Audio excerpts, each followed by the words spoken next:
10월 30일 왔습니다. 요거 다 아시죠? 안녕하세요. 사업하는 동네형 미서블입니다. 요즘 이 내고왕이라는 게 엄청 핫하잖아요. 이 내고왕 1화가 치킨으로 했어요. 완전 신의 한 수라고 생각을 하는데, 그래서 가장 핫한 치킨 브랜드가 BBQ가 됐어요. 이게 이제 황강희가 굉장히 자기랑 맞는 컨텐츠, 깎아주세요 이런 컨텐츠를 해갖고 궁합이 참 맞은 것 같은데, 이게 워크맨으로 시작된 프로 방송인, 그러니까 이 프로덕션 집단이 유튜브를 어떻게 활용해서 재능을 펼치느냐에 대한 어느 정도 해법을 지난 2년간 찾았다고 보면 될 것 같아요. 1세대로는 왓썸맨이 있었던 것 같고요. 이게 조회수는 굉장히 많이 나왔지만 광고주가 붙이기에는 이제 왓썸맨은 뭐 이런 식이었죠. 대놓고 광고할게, 우리 광고주님이야, 뭐 이러면서 광고를 했는데, 사실 광고주 입장에서 광고 효과가 굉장히 좋았다고 보기엔 좀 아쉬웠단 말이에요. 워크맨은 그 회사에 일을 하면서 어떤 구직자들에게 HR 목적의 홍보가 좀 됐다고 볼 수도 있으면, 이번에 내고왕 같은 경우에는 전형적인 방송으로 돌아온 거죠. BBQ 원래 뭐 하는 회사예요? 치킨 만들죠. 여기 TBCF 제일 많이 하던 회사 중에 하나예요. 당대에 아이돌을 많이 써서 광고를 하던 그런 전적이 있고, 치킨 업계의 3대장 정도가 있거든요. 순서대로 얘기하면 뭐 교촌, BHC, BBQ 정도인데, 이게 원래 BBQ가 1위였단 말이에요. 그러면서 그런 TBCF를 잘하고 플레이를 했었는데, 이런 것들이 내려가면서 유튜브를 이용한 거 이번에 성공을 했다. 사실 이게 주요 관점인 것 같아요. 그러니까 뭐가 관점이냐면, 기존에 방송 제작하던 프로덕션과 기업이 만나서, 기업은 돈을 제대로 쓰고 프로덕션은 우리는 제대로 홍보 효과를 내줬으니 이만큼의 돈을 받고, 그러니까 서로 살아남는 방법의 해법을 여기서 찾았다라는 게 이거의 골자입니다.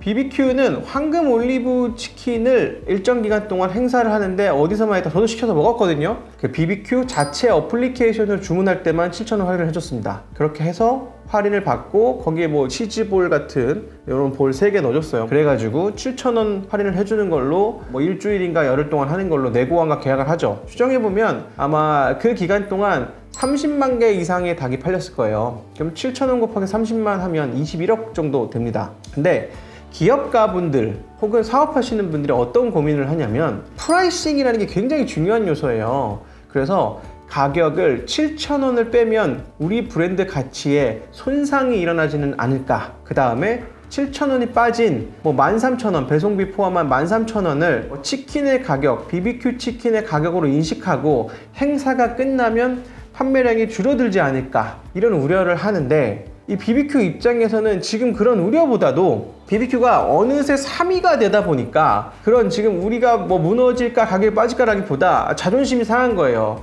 윤원근 회장님이 원래 그 치킨 프랜차이즈 대빵이었어요. 옛날에 그 조류독감 시절에 고 노무현 대통령 만나가지고, 조류독감은 분명히 잘 처리해야 되는 거지만 지나치게 과장해서 언론에 나오는 거를 좀 뭐 이런 것도 그 협회장으로서 잘 처리하시고 이러던 시절이 있었단 말이에요. 불과 얼마 안 됐어요. 한 15년 됐으니까 많이 됐는데 이분이 그래서 이제 치킨 왕이란 말이에요. 근데 업계 3위를 밀리면서 이제 자존심이 좀 상해서 강수를 둔 거죠. 그래, 그럼 우리 시원하게 할인도 하고. 그래서 내고왕에서 1탄에서는 황금 올리브 치킨을 할인을 하지만 2탄에서는 신메뉴를 내놓으면서 신메뉴도 한시적 할인을 하는 행사를 해요. 이걸 간단하게 그냥 쉽게 숫자를 보자면, BBQ가 신제품을 내놓을 때는 TBCF를 10억 정도 송출을 한 2달 했단 말이에요. 10억, 그리고 6개월 단위 연예인을 계약하면 3억에서 4억, 뭐 이렇게 하면 대략 한 25억 정도 썼어요. 그런데 이번에 뭐 30만 상자라고 하면은 한 21억. 그 다음에 내고왕이 PL 단가가 초기니까 아직 BBQ를 하던 시절에는 이게 성공할지 성공하지 않을지 검증되지 않은 시절이었으니까 1억 정도였을 걸로 추정이 됩니다. 지금은 저희도 사실 내고왕 어떻게 되나요? 하고서 이제 좀 협의를 해봤더니 이미 시즌 1은 마감이 됐고 한 2억 정도부터 시작을 하더라고요. 네, 이제 우리는 보증수표다라는 거죠. 그러니까 얘기를 돌아가 보면 BBQ는 대충 제품 가격을 인하해주는 데서 한 21억 쓰고 PR 하면서 1억 쓰고 황강희 씨랑 뭐 하면서 돈을 좀 추가적으로 썼을 것이다.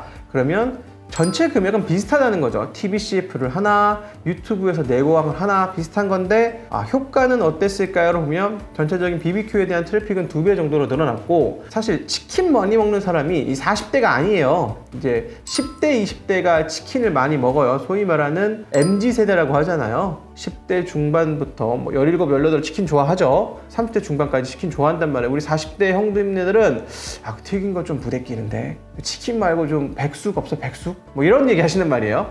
40대 형님도 죄송합니다. 그러다 보니까 이제 MZ세대들한테 어필하는 건데 MZ세대에 대한 트래픽은 2배 이상 3배, 4배 늘어났다는 거예요. 그리고 BBQ 어플리케이션이 완성도가 아직은 좀 별로야. 제가 써보니까 모바일 최적화라든가 이런 사용성 경험에 대한 건 좀 부족해요. 그렇지만 이번에 많은 회원을 유지함으로 인해서 고객의 텐션을 확보할 수 있다면 굉장히 큰 비즈니스 모델이 될 텐데 여기서 모바일 마케팅이라든가 어플리케이션 하시는 분들 기회가 있습니다. 지금 BBQ 제너시스 영업 들어가세요. 제가 보기에 어플리케이션 완성도 굉장히 빠지는데 BBQ 어플리케이션을 가지고 리텐션 올리면서 자연적인 성장 곡선 올릴 수 있는 이런 재능 가지신 분들 지금 BBQ의 기회가 있습니다. BBQ의 기회가 있는 다음에 BBQ를 이렇게 쫙 해놓고 나면 어떤 기회가 올까요?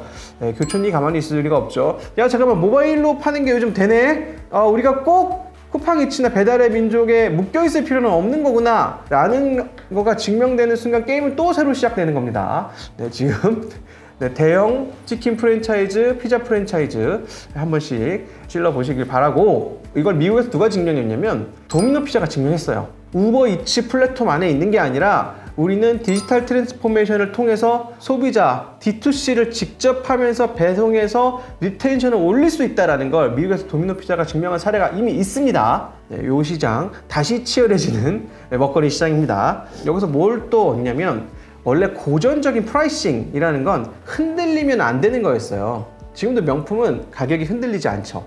흔들리지 않고 가고 있는데 어느 정도 고객과 함께하는 그러니까 판매 촉진을 위한 행사라기보다 고객들에게 우리가 이렇게 감사 인사를 드리고 한번 쏘겠습니다 이런 행사라고 하면은 그걸 프라이싱에 큰 영향 없이 물론 이걸 행사를 이번 달에 치료를 했으면 가끔 있는 이벤트여야 되는 거죠. 이런 식으로 하면 프라이싱에 크게 상처받지 않으면서 브랜드 가치와 고객 간의 즐거움을 만들 수 있다는 거를 새로운 실험 모델로 좀 증명했다. 이렇게 보시면 될 것 같아요.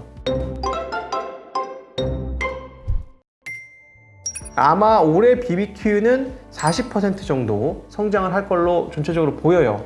근데 BBQ가 40% 성장을 하면 1위가 될 수 있냐? 1위는 될 수 없고 2위 정도 탈환을 할 것 같아요. 그러면 또 이제 2위가 되면 다시 우리가 넘버원으로 탈환을 하겠다. 그러니까 내고왕을 한번 하고 신제품을 하면서 내고왕을 또 한 거죠. 앵콜로 하고 형광기가 모델로 들어갔잖아요.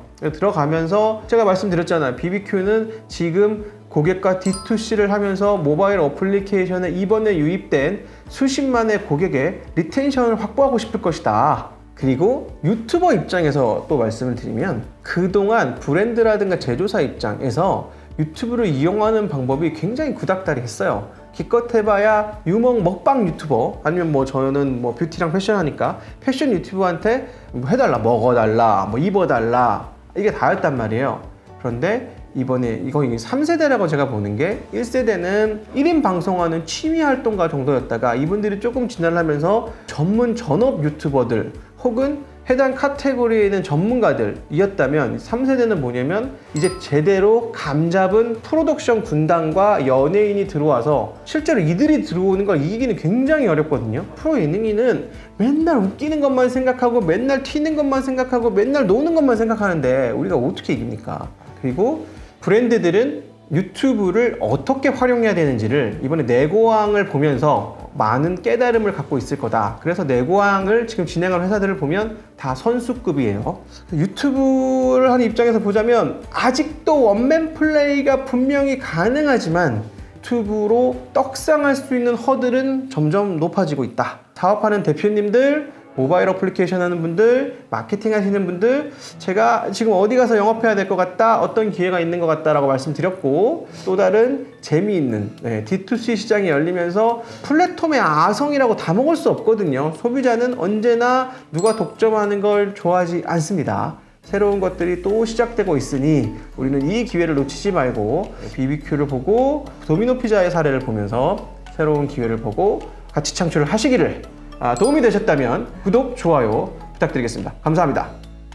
아이폰 12 프로고요. 저는 언제나 그냥 유행하는 걸, 이게 이제 이번에 퍼시픽 블루 이렇게 생긴 제품입니다. 제가 이제 아이폰 11을 쓰고 있었는데 이렇게 이거 인덕션 카메라 렌즈는 비슷한 것 같고요. 비슷한 것 같고 색깔은 예쁘고요. 그 디자인은 아이폰 4 시절 기억하시는 분들이 있을 거예요. 그런 식으로 생겼습니다. 그리고